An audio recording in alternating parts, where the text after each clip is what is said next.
making baked pasta. Over here, I've got some water coming up to a boil. We have a pan here ready to bake off our pasta. All I did here was just get it going. 1 onion, 4 cloves of sliced garlic in good olive oil with a little sprinkle of red pepper or black, whichever you prefer, a little sprinkle of salt. And if you think that the tomatoes you have are not going to be sweet enough, a pinch of sugar. That's up to you. Once we get to this point where it gets kind of soupy, we're going to go ahead and add a little squirt of tomato paste. Give this a stir. Then we're going to add, it can be white wine or red wine. I'm going to do a couple of slow turns of the pan. So we've got to let this work a little bit.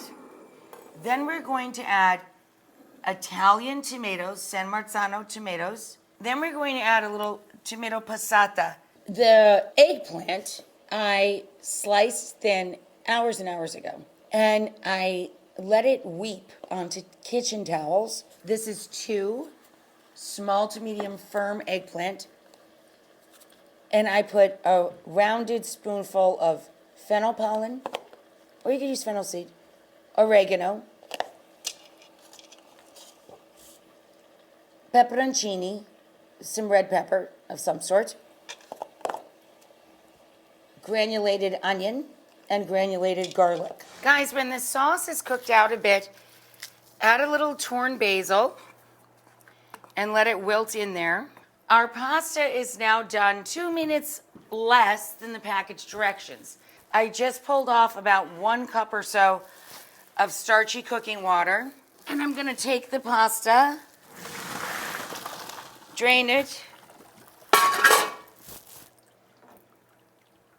put it back in the pot. And this is the magic act. This is the essential point in cooking any pasta. Add some starchy cooking water. Add the sauce itself.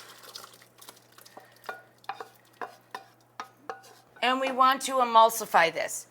How do we emulsify things? Well, we're going to add some grated cheese, about a cup of Parmigiano Reggiano. We're going to add some oil or butter or both. And then we stir.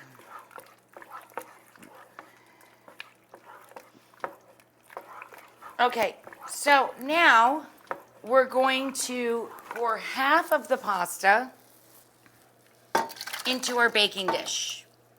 We're going to top it with about half of the eggplant. Okay. Now we're going to add hot, thinly sliced coppa. Okay. Then we're going to take half our cheese. This is the caciocavallo. If you cannot find this, this is like a buttery, very, very mild provolone. Now we're going to put in the rest of the pasta right on top of that. So let's take the pasta out of the oven.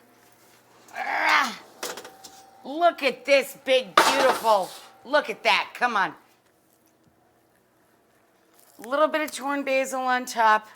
But look at this. This is layers and layers of baked pasta. It's almost a shame to serve it because it's so pretty. But let's give it a shot. Let's give it a shot. Here's John's bowl. Oh, honey, how excited are you?